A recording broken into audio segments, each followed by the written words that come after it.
Strong loan growth, higher yields and lower credit cost ensured that FY23 was the most profitable year for India's banking sector.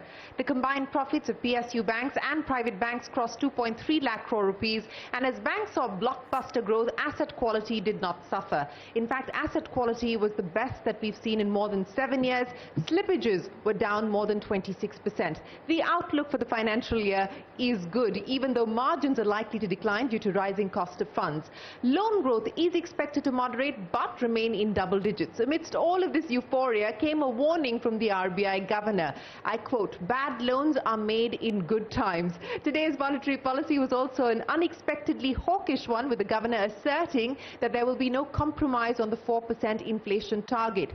This effectively could see us hold on rates, or at least hopes of a rate cut in 2023. So what is the road ahead for banks in India's financial sector? Joining me on the PwC and CNBC-TV18 presents CEO Dialogues, a stellar cast, starting with Ashwani Kumar Tiwari, the Managing Director of State Bank of India. Also with us, Zareen Daruwala, the Cluster CEO of India and South Asia at Standard Chartered Bank. Kaushik Sharparia, CEO of Deutsche Bank Group India. Govind Singh, MD and CEO of Utkarsh Small Finance Bank. Gayatri Parthasarathy, PwC India Financial Sector Leader and Global Financial Sector Technology Leader. Sanjeev Krishan, Chairman of PwC in India. Prashant Kumar, the Managing Director and CEO of Yes Bank. Rajiv Sabarwal, the Managing Director and CEO of Tata Capital. And J. Venkatramu, MD and CEO of India Post Payments Bank. Ladies and gentlemen, what a stellar cast we have today to kickstart the CNBC TV18 PwC sector dialogue with the focus on banking. Before I get down to what we can expect in terms of opportunities, in terms of challenges for the banking sector, a quick show of hands, a quick poll. By coincidence, we've had the MPC deliver its monetary policy today, and as was expected, there is no change in rates and there is no change in stance. On the back of the commentary that's come in from the MPC and from the RBI governor, show of hands on how many of you believe that we could potentially see a rate cut in this calendar year. Those who believe a rate cut in this calendar year, raise your hands. Okay, that's 5, and the remaining believe, sir, you believe maybe the financial year. So a majority, it's kind of split evenly between whether we're going to see one in this calendar year or in the financial year. And very quickly, Mr. Tiwari, let me address the issue of what we heard from the governor this afternoon, especially on inflation. The forecast still above 5%. A 10 basis point cut there. What's the expectation now in terms of what we could see from the MPC going forward? You'll have to use the mic, sir. Yeah, thank you. So the governor was very clear that even though the inflation forecast has been reduced by 10 basis points, as you point out, but he says the risks remain in terms of uncertainties in the external environment. And as long as the war in Europe continues, as long as there is pressure on commodities and food prices, largely emanating from external sector, and there is uncertainty around El Nino and the weather forecast, and therefore the impact on food production, he would like to keep the inflation forecast at a slightly elevated level so that there is closer monitoring, there is more dynamic action, and the prospects of a rate cut, if they were, should be tempered down a little so that we are cautious, and then as things improve, maybe perhaps going forward. Well, I think that certainly has happened. The tempering as far as the mood on potential rate cuts has certainly happened. But Zareen, I want to understand from you, do you take away from the commentary a more hawkish stance than the market was expecting? Yeah, I would say so. But having said that, it all depends on how the monsoon is. And if we see a good monsoon, then clearly we'll see a little bit of the food inflation, etc., coming off. And hopefully, yeah, then we might see one rate cut by December. One rate cut by December. So you're in the camp that believes we're likely to see still the possibility of a rate cut in this calendar year. Kaushik? I think coming out quite clearly, at least the way we see it now, is that the MPC will need to come with a couple of cases where they will probably talk about liquidity to be controlled and let go, to give a sign to the market before they do the rate cut. So I think I'm probably in the camp, like Mr. Tiwari said, probably the financial year, year. Or not the calendar year, could even slip into April. Could even slip into April. Yes, some of our respondents to our poll do seem to suggest that as well. Mr. Kumar, what's your expectation? No, I think instead of, say, a rate cut, what we need to see when the situation is going to improve at the ground. And situation at the ground would be more in terms of the inflation, because they are not going to compromise in terms of inflation going up and there would be rate cut. So I think as long as the inflation would remain elevated, we don't see any possibility of the rate cut. And the inflation would be definitely dependent this time on the monsoon, but also in terms of the supply chain. What happens in the international, say, markets. And if there are, say, recession around the world, if the demands would be low, and there would be issues in terms of raw material prices, and if the inflation is not coming down, I think we don't see the rate cuts coming.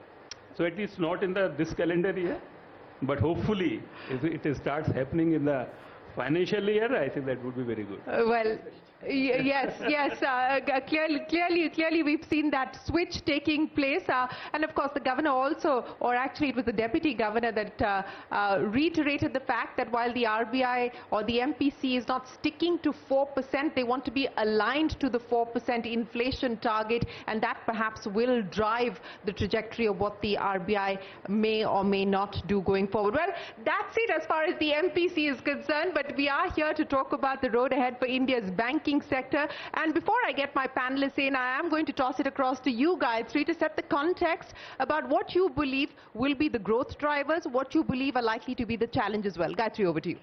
Sure. Thank you, Shireen. Absolutely. And pleasure to be here in this, distinguished, among the distinguished panelists, and a wonderful team also, right?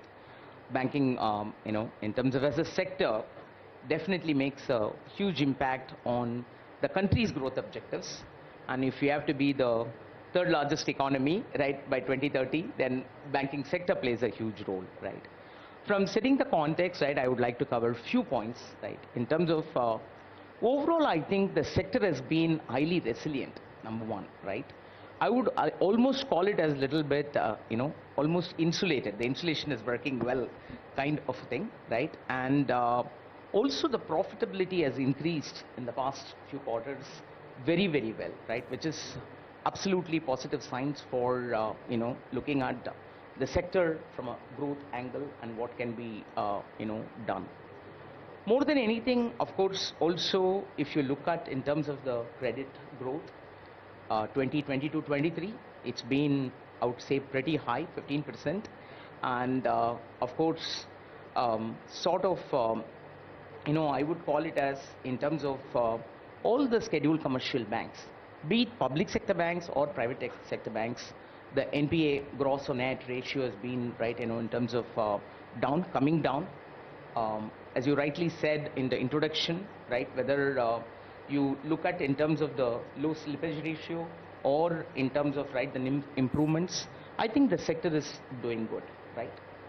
Digital transformation is all over. It's written all over the country and all over the banking sector. And also in terms of the innovations that's coming across in payments, right? In whether it is UPI, UPI Lite, or anything else that's happening from a fintech ecosystem, etc., all are leading to in terms of how the disruptive technologies can help the banks to further, strengthen and grow, right? That's the kind of I would say from a context on where we are, right? What can be done more or what needs to be done more for next? I would definitely say that we have to reach to the last mile, right? While we are obviously the credit inclusivity that needs to come in, right? In terms of to the bottom of the pyramid, how do we further enhance it? What are the actions that needs to be done? And I'm sure Venkat is giving a big smile on that, right? Absolutely. Not only from him, but up from every angle of it, right? What needs to be done and how can we do? Because at some points in time, you look at India for the growth, you really need, I would call it as rural entrepreneurship that needs to thrive, right? Really, truly speaking. And that is what will make the country, right, in terms of grow fundamentally even more higher. We have people looking at the 30 crores maybe with a lot of obsession, and there is 100 crores to be looked at with even more obsession. That is when they will be looking at it. And also very clearly well-defined, very well customized and well-defined strategy for India and Bharat. I would call it as, right, in terms of two-step kind of an approach that can come up. And of course, usage of, right, I would say again, disrupt through technology. A lot of things through data, right, and data, right, and Gen AI, multiple things that is coming up, and which can be used for the banks. And to me, the most important and maybe one topic which I believe is there in every leader's mind here is talent. The way in which we are growing and the way in which the transformation is happening, the talent that's maybe today will not be the same talent that we will be needing for the future. How would you future-proof it, and what kind of upskilling, cross-skilling, etc. that we really need to bring on, right? Finally, I would call sustainability. Definitely, while all other sectors are focusing on sustainability, right, from maybe multiple things, right, from an ESG, I say government is doing a lot of things. How can banking maybe come up with an integrated strategy on ESG? And would that be feasible? And then what are the steps that can be taken? Let's address the very first question, and which is the resilience that you spoke of.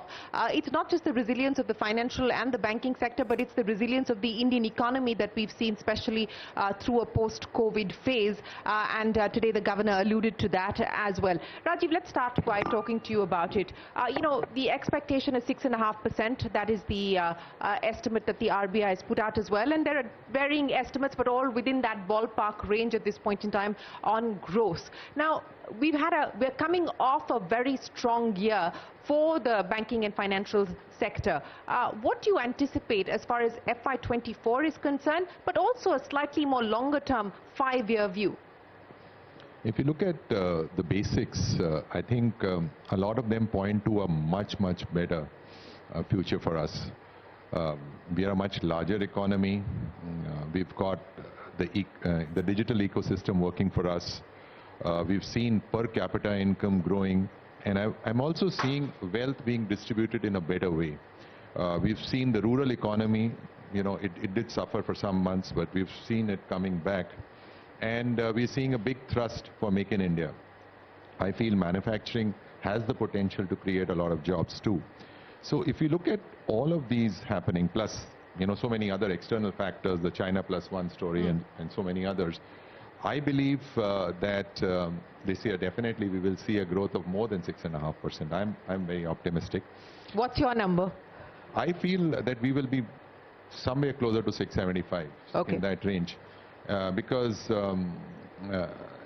looking at, you were speaking about interest rates, whether there is an interest rate cut or not, we are already seeing the benefits of lower interest rates. The short-term interest rates are down. The long-term interest rates have also moderated. And where we were expecting interest rates to move up, they've actually come down. So we are in the economy seeing the benefits of that. Whether it translates through a repo rate cut or not, the benefits are accruing.